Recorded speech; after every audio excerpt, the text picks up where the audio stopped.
10औं 15औं लाख युवाहरूलाई नयाँ ढङ्गको रोजगारी सिर्जना गर्न सक्नुहुन्छ?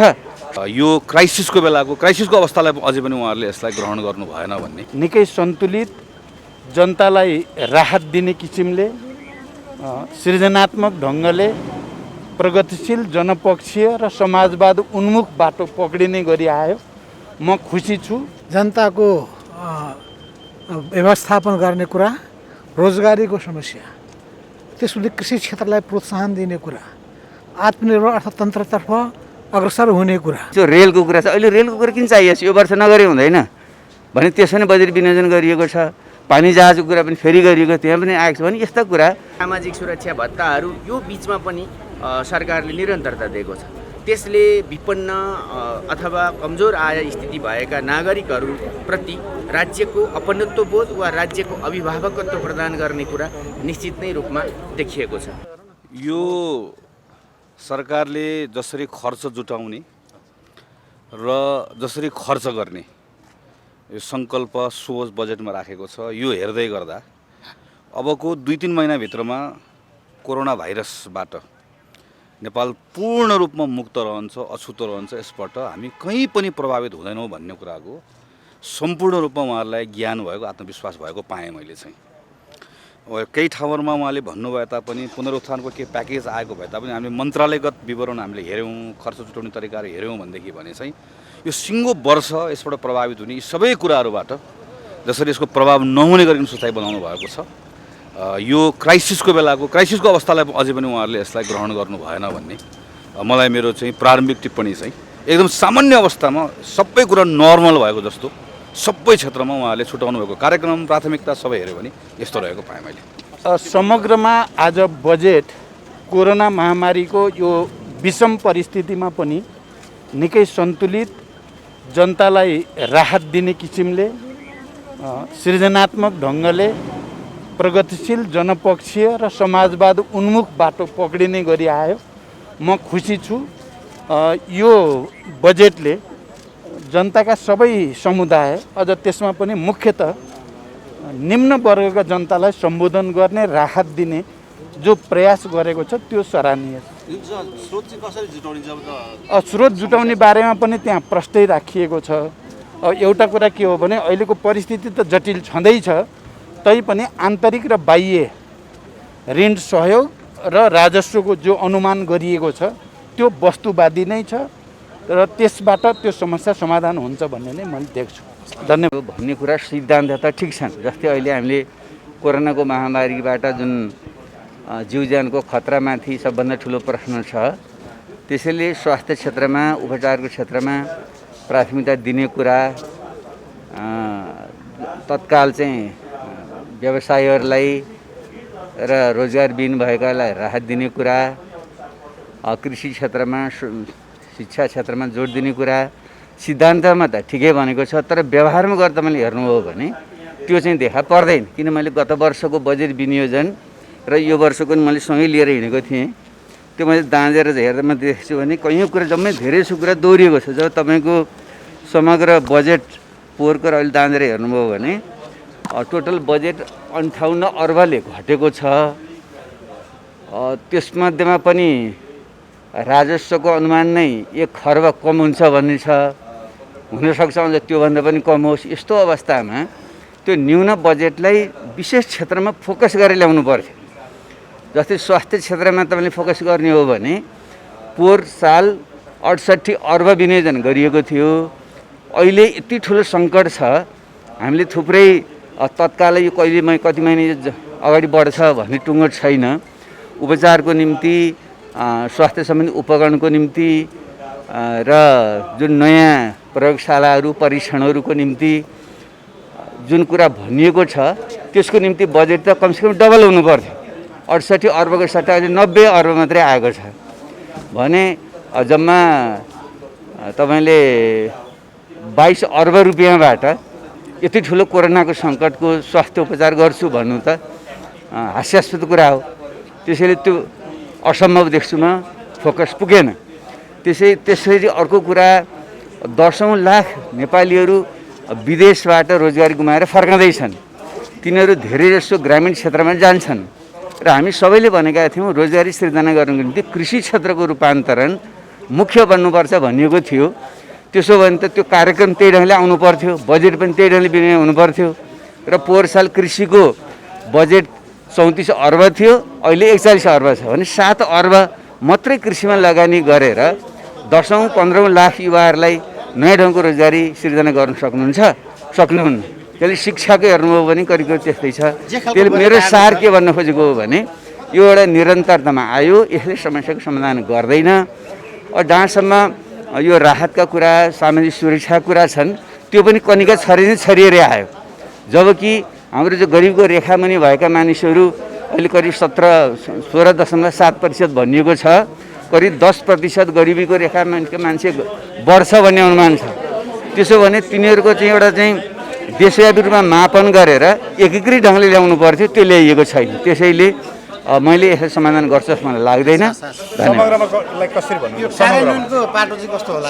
होइन, कार्यान्वयनको निम्ति पनि जुन खालको सुधार आउनु पर्थ्यो, हाम्रो प्रशासन यन्त्रमा जुन ढङ्गको सुधार आउनु पर्थ्यो त्यो चाहिँ आएन, उही ढङ्गकै आएको छ।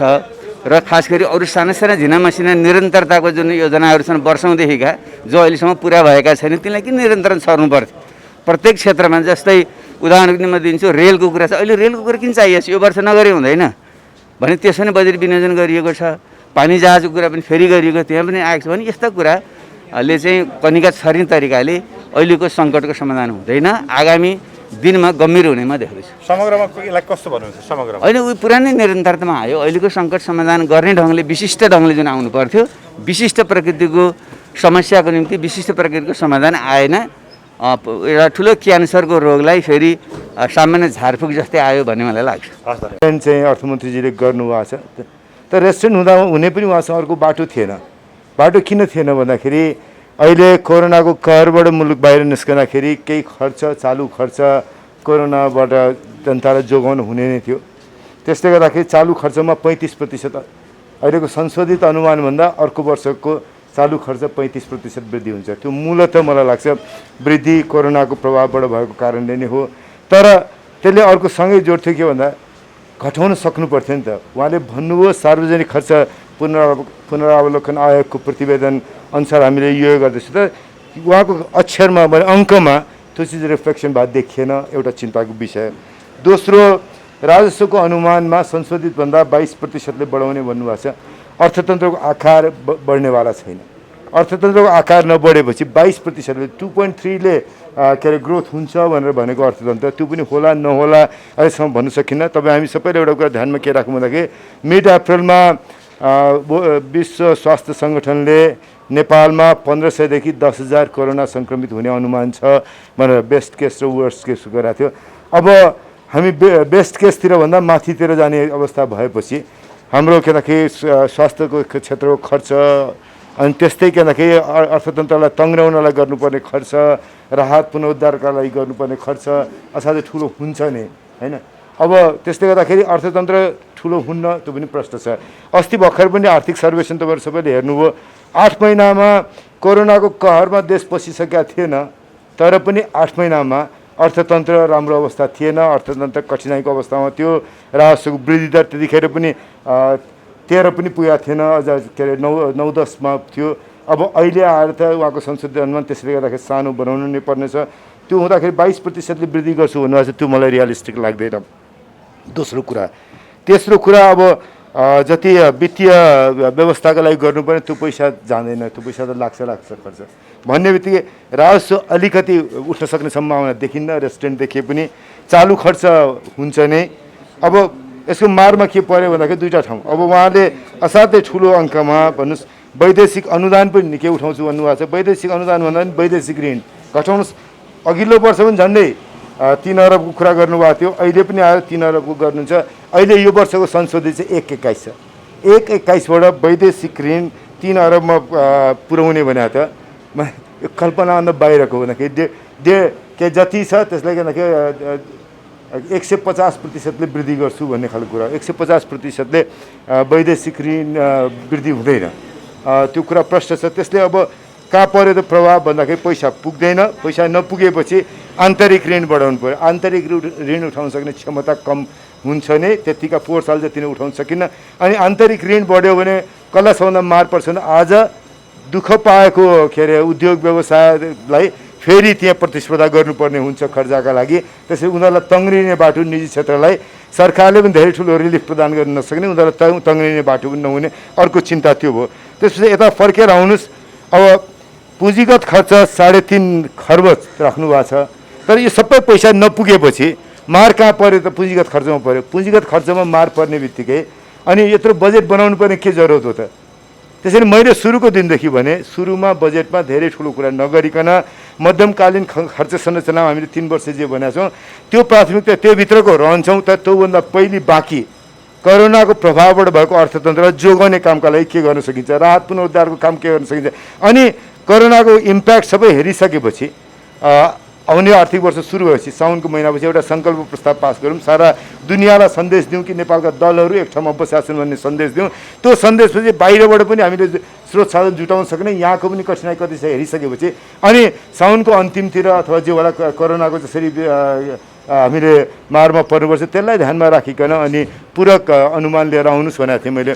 अहिले पनि उहाँले लिएर आएको बजेटले पूरक अनुमान ल्याउनु पर्ने खण्ड पनि त्यसलाई यसले हटाउँदैन। सँगसँगै उहाँको बजेट पनि असाध्य के भन्दाखेरि जतिसुकै पुराना कुराका भित्र टेक्स्ट भन्नुहुन्छ भने पोहोर सालको जे बनाएको थियो त्यही कुराहरू फेरि दोहोऱ्याएर हुने हो। त्यसैले पुँजीगत खर्च बढाउने पनि आधार भएन, पैसा पुग्दैन।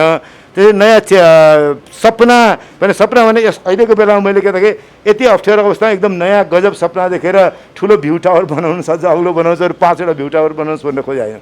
तर आँखा चाहिँ खोल्नुपर्ने थियो नि, चौडा भिजन हुनु पर्थ्यो।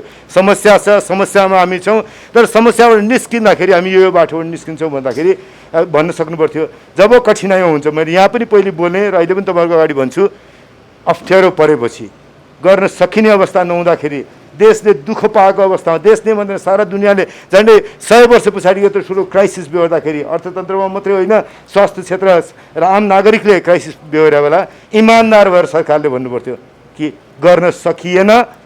अलिकति अर्थतन्त्र कोरोना आउनुभन्दा पहिलेदेखि बिग्रिया थियो, त्यस पछाडि झन् बढी बिग्रिने अवस्थामा पुग्यो। हामी गर्न सकिएन, तर आउने दिनमा मिलेर सबको साझा जिम्मेवारीका रूपमा गरौँ, नेपाली नागरिकले दुःख नपाओस् भने त्यसरी एउटा बाटो खोज्न सक्नु पर्थ्यो।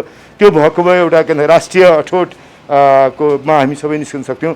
त्यो बाटो ल्याउन सक्नु भएन अर्थमन्त्रीजीले। सायद अर्थमन्त्रीजी राजनीतिमा संलग्न भए तापनि मूलतः राजनीतिक प्रोफेसनलको ठाउँबाट आउनु हो। राजनीतिक पार्टीसँग नजिकको सम्बन्ध सदैव उहाँको रह्यो, तर मूलतः प्रोफेसनल हुनुभयो। त्यसैले प्रोफेसनलले जुन पोलिटिकल कल दिनुपर्ने त्यो कल निकाल्न सक्नु भएन र प्रधानमन्त्री सायद स्वास्थ्यले होला अथवा अन्य कठिनाइ अन्य तनावले होला भने यत्रो झन्डै 2/3 भएको सरकारले, यत्रो बलशाली सरकारले कमसेकम कठिनाइमा त कमसेकम नयाँ भिजन लिएर आउनु पर्थ्यो। कठिनाइमा त देशलाई एक ठाउँमा एकताबद्ध गर्न सक्ने खालको एउटा अठोट के भन्दाखेरि लिएर आउनु सक्नु पर्थ्यो, एउटा के अरे कल्पनाशीलता प्रदर्शन गर्न सक्नु पर्थ्यो, गर्न सक्नु भएन। त्यसैले अर्थमन्त्रीको मात्रै होइन पुरै सरकारको र सरकारको नेतृत्व गर्ने पार्टीको असफलताको रूपमा असफलताको प्रमाणको रूपमा यो दस्तावेजलाई मैले मानेको छु। धन्यवाद। आजको बजेट चाहिँ कस्तो लाग्यो हजुरलाई? आजको बजेट होइन, बजेटले अहिलेको आवश्यकतालाई बोध गरेको छ। खास गरिकन कोरोनाले सङ्क्रमण व्यापक रूपमा फैलिएको बेलामा त कसरी रोगको सामना गर्ने, स्वास्थ्यको समस्यालाई कसरी सम्बोधन गर्ने, अनि अर्को भोगको समस्या, जनताको व्यवस्थापन गर्ने कुरा, रोजगारीको समस्या, त्यसले कृषि क्षेत्रलाई प्रोत्साहन दिने कुरा, आत्मनिर्भर अर्थतन्त्रतर्फ अग्रसर हुने कुरादेखि लिएर विभिन्न उद्योग धन्दाहरू, सेवा क्षेत्रका व्यवसायहरू, ऋणमा परेका, अहिले सबै बन्द भएको हुनाले ठुलो मात्रामा सङ्कटमा परेकाहरूलाई के कति मात्रामा सहुलियत दिन सकिन्छ, राहत दिन सकिन्छ। आम जनतालाई पनि सोसल सेक्युरिटीको सन्दर्भमा विभिन्न वर्ग र तहका जनताहरूको निम्ति सोसल सेक्युरिटीको व्यवस्था, त्यसपछि कुनमा करको दायरा घटाउने, कुनमा बढाउने, कुन उत्पादनलाई चाहिँ विशेष प्रोत्साहन दिने आदि इत्यादिको सन्दर्भमा यसले धेरै पक्षलाई समेटेको छ। भनेको समग्रमा उत्कृष्ट बजेट हो यो। राम्रो बजेट म ठान्दछु। जुन स्रोत जुटाउन कतिको सहज देख्नु चुनौतीपूर्ण छ। के छ भन्दाखेरि हाम्रो अब सिङ्गो रूपमा आर्थिक उत्पादन नै कुन ढङ्गले अगाडि बढ्छ भन्ने कुरा र त्यसपछि मानिसहरूले रोजगारी कति पाउन सक्छन् भन्ने कुरा, कोरोनाको असर कहिलेसम्म रहिरहन्छ भन्ने कुरा, यी सबै कुराहरू जोडिएका छन्। विशेष गरिकन केही भत्ताहरू काटिएका छन्, केही विलासिताका क्षेत्रकामा खर्च हुँदै आएको सार्वजनिक खर्चलाई कटौती गरिएको छ। त्यसले खास गरिकन स्वास्थ्य क्षेत्रमा क्रियाशील कर्मचारीहरूभन्दा बाहेक अरूलाई अलिकति असन्तुष्ट त बनाएको होला, तर यसलाई स्वाभाविक रूपमा लिनुपर्छ, किनभने यो कोरोनाका कारणले हाम्रो अर्थतन्त्र जसरी चाहिँ विश्व अर्थतन्त्र नै जसरी सङ्कुचनमा छ र हाम्रो अर्थतन्त्र बरु 2.3% बढ्ने जुन कुरा गरिएको छ त्यस हिसाबले राम्रै छ।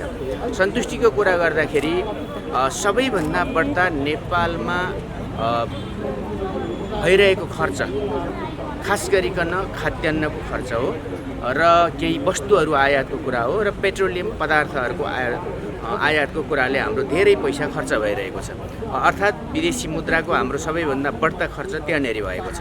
त्यसलाई सम्बोधन गर्ने गरी कृषिमा व्यापक र वनमा यसमा चाहिँ व्यापक लगानी र त्यसका सम्भावनाहरूलाई सुनिश्चित गरिएको छ। त्यसै गरी सिँचाइका कुराहरूलाई गरिएको छ। साथै पेट्रोलियम पदार्थ र खानीजन्य चिजहरू जुन विगतभित्रका निरन्तरता हुन् त्यसलाई पनि सँगै अगाडि बढाइएको छ। साथसाथै निजी क्षेत्रसित सहकार्य गर्ने सन्दर्भमा र कोरोना महामारीपछि एक प्रकारले तहस-नहस भएको टुरिज्म सेक्टर र औद्योगिक क्षेत्रलाई पुनर्स्थापित गर्न, त्यसलाई मलमपट्टि लगाउनका निम्ति पनि 50औं अर्बको प्याकेज पनि लिएर आएको छ। देशको क्षमता जति हो त्यस हिसाबले लिएर आएको छ। त्यस हिसाबले यी केही सकारात्मक चिजहरू हुन्। सँगसँगै सामाजिक सुरक्षा भत्ताहरू यो बिचमा पनि सरकारले निरन्तरता दिएको छ। त्यसले विपन्न अथवा कमजोर आय स्थिति भएका नागरिकहरूप्रति राज्यको अपनत्व बोध वा राज्यको अभिभावकत्व प्रदान गर्ने कुरा निश्चित नै रूपमा देखिएको छ। त्यसैले निजी क्षेत्रलाई पनि यसले हतोत्साहित बनाएको छैन। पर्यटन क्षेत्रलाई पनि यसले चाहिँ जस्तो 5% को हिसाबले जुन चाहिँ ब्याज दर त्यति नै गर्ने भन्ने हिसाबले गएको छ र त्यसैले सँगसँगै अर्थतन्त्रका सम्पूर्ण अवयवहरूलाई आफ्नो क्षमताको हिसाबले चलाउने कुरा गरेको छ। जहाँसम्म केही 2 खर्ब चान्चुन जति बजेट न्यून हुन आउने कुरा छ, त्यसलाई पनि आन्तरिक ऋणद्वारा परिपूर्ति गर्ने, अर्थात् विकासका परियोजनाहरू, ऊर्जा र कृषि क्षेत्रमा लगानीका कुराहरू, स्वास्थ्य क्षेत्रलाई सुदृढ गर्ने कुराहरू, शिक्षाको लगानीलाई निरन्तरता दिने कुराहरू यसमा अहिले पनि हुनु सुखद कुरा हो।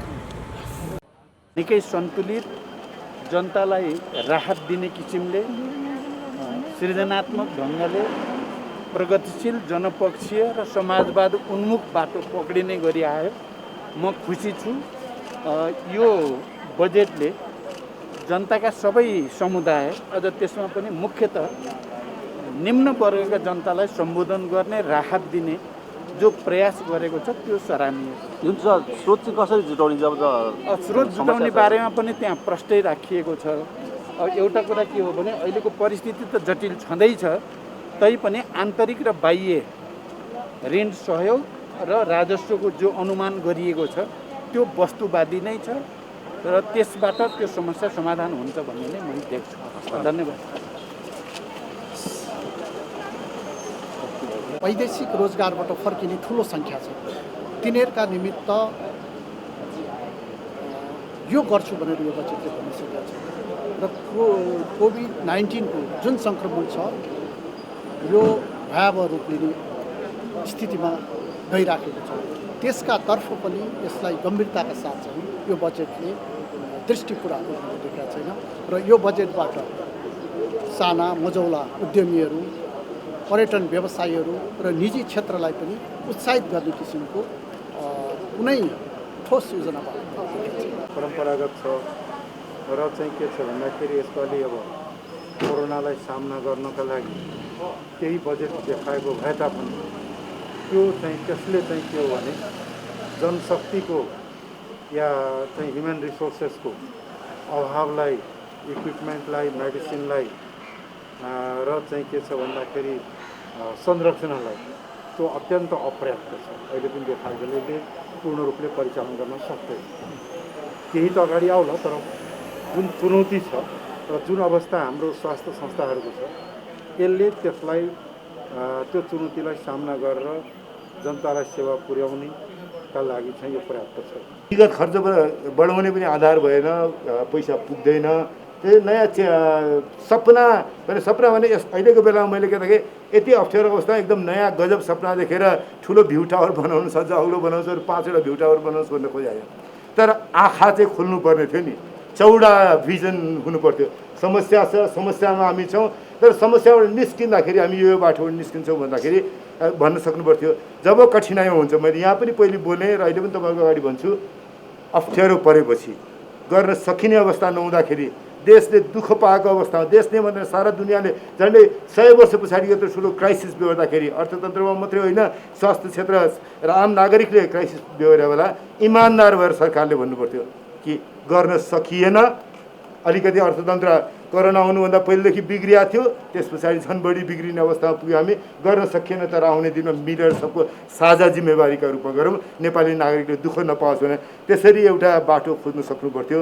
त्यो भएको भए एउटा के भन्छ राष्ट्रिय अठोट कोमा हामी सबै निस्कन सक्थ्यौँ। त्यो बाटो ल्याउन सक्नु भएन अर्थमन्त्रीजीले। सायद अर्थमन्त्रीजी राजनीतिमा संलग्न भए तापनि मूलत राजनीतिक प्रोफेसनलको ठाउँबाट आउनु हो। राजनैतिक पार्टीसँग नजिकको सम्बन्ध सदैव उहाँको रह्यो, तर मूलत प्रोफेसनल हुनुभयो। त्यसैले प्रोफेसनलले जुन पोलिटिकल कल दिनुपर्ने त्यो कल निकाल्न सक्नु भएन।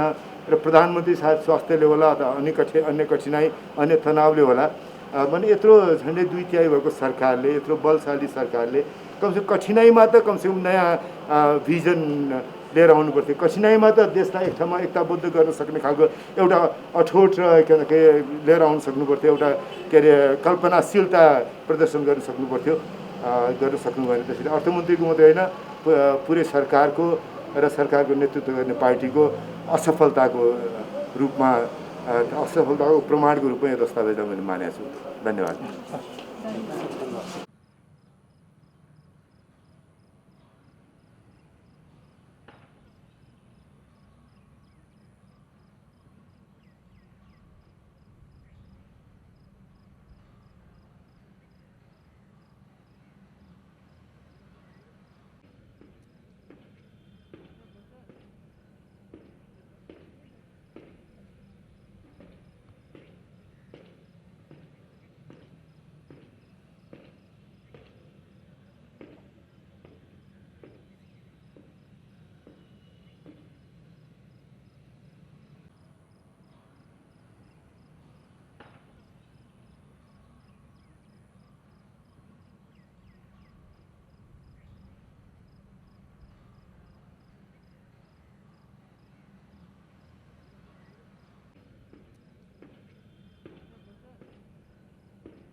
टिप्न पिक्दैन रहेछ र दिँदैन नि हालेहरू त ड्युटी बस्नु भित्र खान्छ होला